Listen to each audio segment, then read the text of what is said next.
Enfrentamento preto, enfrentamento preta, enfrentamento Preto. Na voz, eu ia ler essa poesia, mas depois de tudo que a gente ouviu aqui, eu fico pensando como ainda a gente é ignorante das nossas raízes, né? Eu estava lembrando hoje que quando menina, eu tinha vergonha de ser negra, porque minha mãe era zeladora de uma escola, né, onde só estudava branco, rico, e a minha mãe era zeladora ali. Então a gente tinha que ficar nos cantinhos, tinha lugar da escola que a gente não poderia ir, e aquilo me frustrava. Quando eu via aquelas meninas que tinham cabelo liso e passavam jogando cabelo, e o meu sempre cansado, senão ele ficava todo arapuá. E naquela época, hoje vocês têm essa liberdade de deixar o cabelo para cima, do jeito que quiser, né? Mas naquela época não podia. Então aquilo me frustrava muito. E quando eu conheci a Amanda no Garcia através da Ju, que eu fiquei sabendo que beleza dela, na escola nunca ninguém tinha falado disso. Eu não sabia dessa mulher. Como assim? Mas ela era negra, mas como que ela não estava? Mas ela não era escrava? Me veio um monte de perguntas, porque não é interessante falar de negra, né?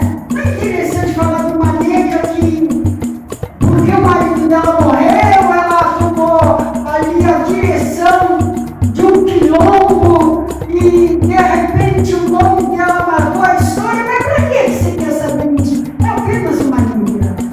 E o tempo foi passando e as mulheres foram se levantando, principalmente a mulher negra. Eu gosto de falar que para mim não tem cor, sabe? Eu não quero defender a mulher negra ou a mulher branca, eu quero defender a mulher. A mulher. Mas nós, negras, sofremos mais. Eu sofri muito preconceito. Quantos trabalhos eu sabia que eu era capaz e chegava lá, fazia o teste, eu tinha certeza que eu tinha passado, que eu era inteligente, que eu era capaz. Mas lá passa amanhã para saber. E quando eu chegava no outro dia, era uma pessoa de uma outra cor, só porque tinha uma outra cor. A gente notava isso. Às vezes, até eu passava a resposta da pergunta para aquela que estava do meu lado e ela não sabia nada disso aqui. E eu ainda passava as respostas e no outro dia, por causa da cor, ela estava no lugar. E a vaga já foi preenchida. Então, a minha geração, a gente tem que, sabe, passar por bocados, porque o preconceito realmente existia. Hoje, é claro que tem preconceito, mas hoje a gente já está indo, sabe, tanto caminho andado. Olha nós aqui numa casa de cultura. Antigamente o negro não sabia nem o que era cultura, porque não passavam isso pra gente. Era coisa de riquinho.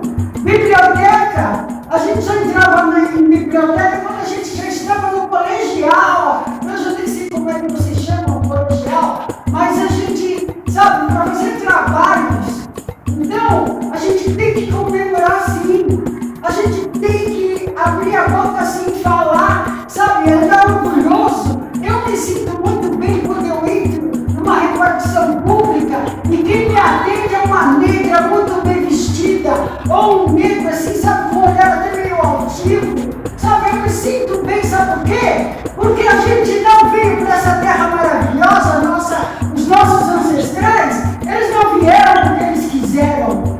Foram trazidos, amarrados no fundo de um navio, sabe? O Brasil é muito lindo, é muito bom passear aqui. Para quem vem, porque quer vir, nós não queríamos. Nós tínhamos a nossa terra. Essa menina dançando aqui me levou lá naqueles filmes de Tarzan, sabe? O senhor aqui também, mais ou menos da minha idade, acho que lembra. A gente só via nossa cultura naqueles filmes Sabe por quê? Na escola ninguém falava da nossa cultura. Ninguém não nos deixava expressar a nossa cultura. Então, essa explicação que ela deu aqui, não sei se todo mundo sentiu o mesmo prazer que eu senti de saber. Porque antigamente bastava você ser negro para você ser chamado de macumbeiro, mas no pejorativo dessa palavra. Era coisa ruim, era coisa do inimigo. Nossa, esse macumbeiro. Ninguém conhecia a religião, mas julgava.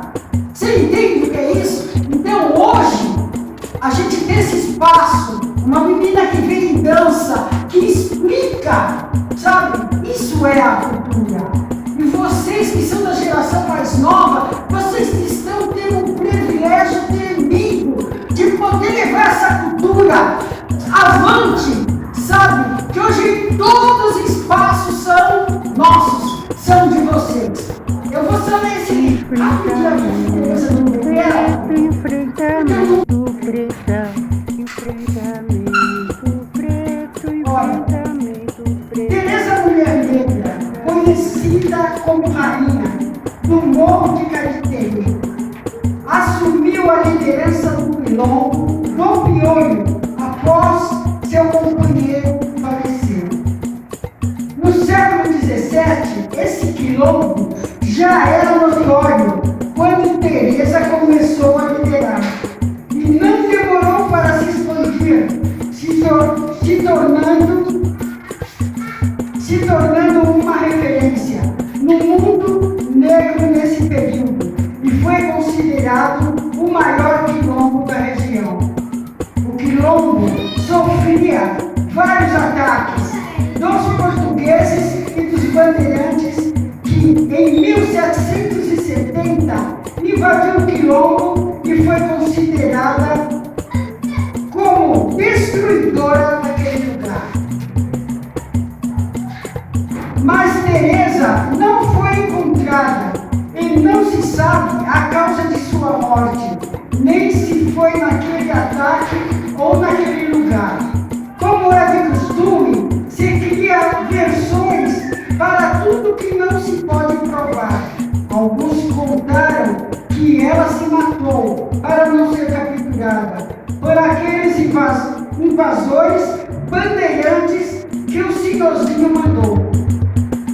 E outra versão já diz que Teresa foi capturada, sua cabeça decepada, colocada numa estaca de pau, no centro do quilombo, por aqueles assassinos de negros que eram pagos pelos senhores do engenho, deixando na história esse evento descrito como se isso fosse uma honra e louvor. Teresa, como líder, não era de brincadeira.